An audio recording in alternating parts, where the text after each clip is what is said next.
We often talk about the usual pressures on community colleges, things like funding, enrollment, keeping things relevant. But what if there's something else? Something, well, totally unexpected. You mean like something out of science fiction? Almost, yeah. Imagine trying to teach a class where, a whole chunk of your quote-unquote students aren't even human. It sounds completely surreal, doesn't it? But that's exactly what seems to be happening. And for this deep dive, we're looking closely at Southwestern College in Chula Vista. There was a really interesting piece in The Voice of San Diego about it. Right, from April 2025, we're drawing from Jacob McWhinney's article, "As bot students continue to flood in, community colleges struggle to respond." And our mission today really is to unpack this whole phenomenon, these bot students. Why now? What's the impact? What are colleges actually doing about it? It feels like we're uncovering this hidden layer of challenges in higher ed. Absolutely. So let's start at the beginning. How did this really surface? The article mentions a Professor Elizabeth Smith at Southwestern. What happened with her classes? Well, at the start of the spring semester, it actually looked like good news for her. Her online classes, totally full.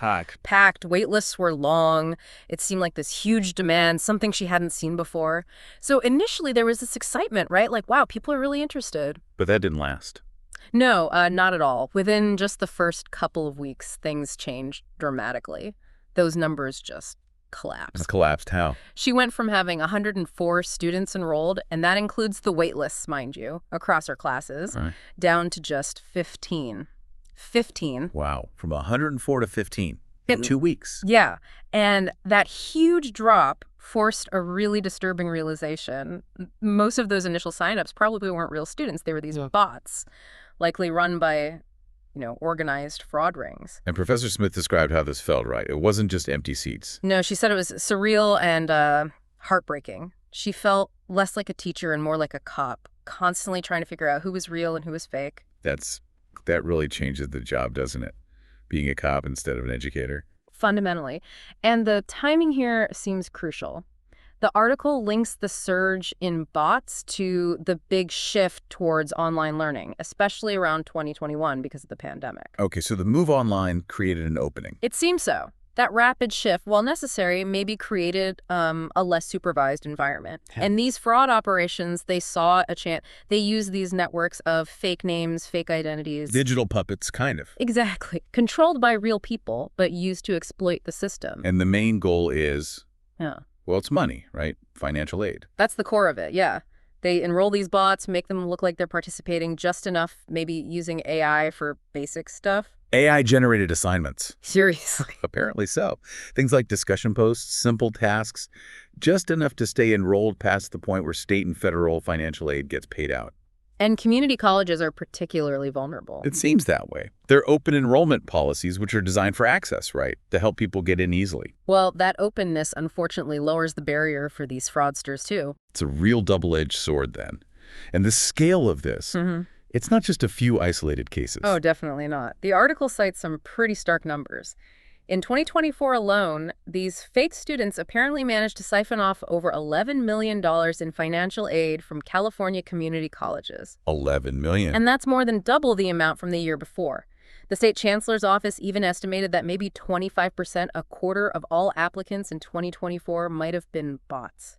A quarter of all applicants. That's staggering. Now, perspective is important. State officials point out that $11 million, while bad, is still a small slice of the total $3.2 billion in aid given out. Okay, so fractionally small compared to the total pot. Right. But the article really emphasizes that for the professors actually dealing with this day to day, the impact is huge. It's not insignificant at all. Absolutely. I can only imagine. It changes everything. Yeah. There was another professor quoted, Eric Magg. Yes, a veteran professor. Yeah. And he put it really bluntly. He said something like, "We didn't used to have to decide if our students were human. They were all people. But now there's this constant underlying skepticism. It's this fundamental shift, questioning if your students are even real." So how? How do they even spot them? If bots are using AI to fake participation, what are the signs? Well, it's tricky. A big one is still just a total lack of real engagement, not actually contributing meaningfully. But yeah, with AI getting better, it gets harder. It does. So faculty is looking for weird patterns, maybe inconsistencies in the writing style generated by AI. They're becoming, like you said, digital detectives. And certain courses seem to be bigger targets. Which kinds? Things like asynchronous online classes where you don't meet at a set time. Also, really large classes where it's easier to hide. And shorter courses, like maybe 8-week sessions, get in, get the money, get out faster. That makes sense. Get the aid dispersed quickly. There was even a suggestion, kind of odd, that maybe courses starting with letters early in the alphabet get hit more. Like maybe it points to a less sophisticated, just mass enrollment approach sometimes. ABC. Huh? Just working down the list. And all this bot detection, as the article puts it, it must be exhausting for faculty. Immensely. Carrie Lesh, who's the academic senate president at Southwestern, she talked about that. How can you build a real classroom community, support the actual students, when you're spending so much time just trying to weed out the fakes? It takes away from the real mission. Exactly. And finding them early is key, right? Before that third week or so when aid often gets paid. Right. And then there's this other weird thing. After they kick out a batch of suspected bots, sometimes they see these mass enrollment requests come in, and the language is off. How so? Very formal, kind of stilted, using phrases like, "I kindly request," or ending with "warm regards," stuff that just doesn't sound like a typical student email. That's a strange tell. And what about the real students in all this? Well, they get squeezed out. The article mentions legitimate students having trouble getting into the classes they actually need because bots are taking up the spots, at least initially. So it creates bottlenecks for real education. Yeah. It's even led to professors kind of quietly telling students, hey, mention my name when you try to register, creating these informal referral networks just to get genuine students into classes. That's not how it's supposed to work. Yeah. And there was something even more worrying mentioned about identity theft. Yes, that was a really concerning anecdote from a business professor, Kevin Alston. He talked about a former student who somehow got re-enrolled in a class without even knowing it. Wait, someone used a real former student's identity? That's the implication. It suggests that this isn't just about fake aliases. Sometimes real identities might be compromised and used in these schemes, which opens up a whole other can of worms. Definitely. That's much more serious than just fake names.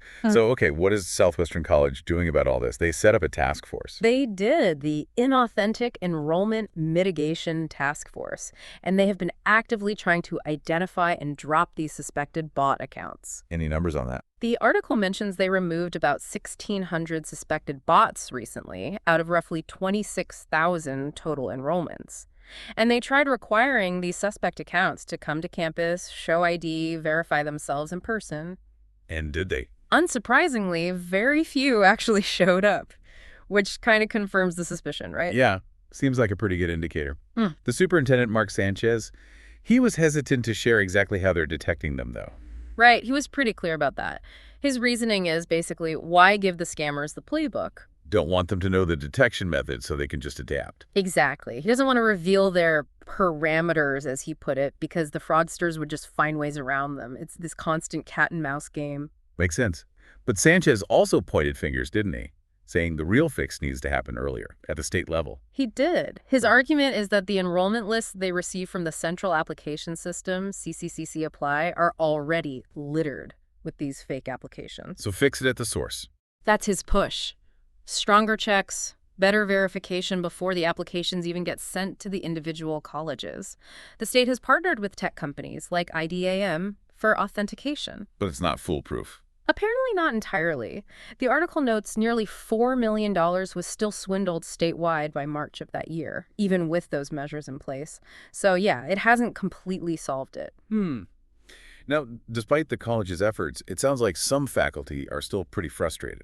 Professor Smith, for example. Yeah, she definitely expressed feeling extremely disappointed. She felt that faculty who were raising the alarm were maybe being ridiculed or dismissed by the administration. Dismissed. That was her perception. She even suggested that maybe other colleges were having more success tackling it than Southwestern was. But the superintendent, Sanchez, he seemed to think that frustration wasn't widespread. He did kind of downplay it, suggesting it was mostly coming from one person. But then you have Carrie Lesh, the academic senate president. Right, representing the faculty. Yes. And she countered that, saying, no, actually, many faculty share those frustrations. They feel the district didn't step up quickly enough, leaving the burden on them to identify and deal with the bots. So a disconnect there between administration perception and faculty feeling. Seems like it. And the article even mentioned some pretty serious accusations floating around online in comment sections and such. Oh, like what? Hints that maybe, just maybe, there could be an incentive for administrators to not crack down too hard because higher enrollment numbers look good for state funding or for supporting local bond measures. Wow, okay. That's a serious allegation, suggesting they might turn a blind eye for funding reasons. It definitely adds another layer of complexity and tension to the whole situation. Absolutely. So, wrapping this up, as we finish this deep dive, what are the main things we should take away from this situation at Southwestern? Well, I think the big picture is that community colleges are facing this really significant kind of modern threat. These automated students trying to steal financial aid.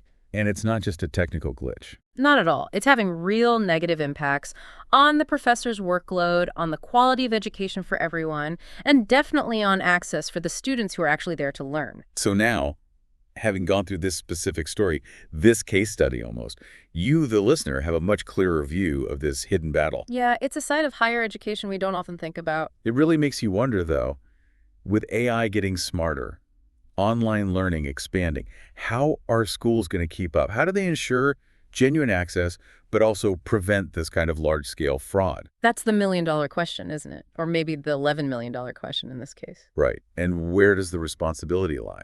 It's just the colleges? The state?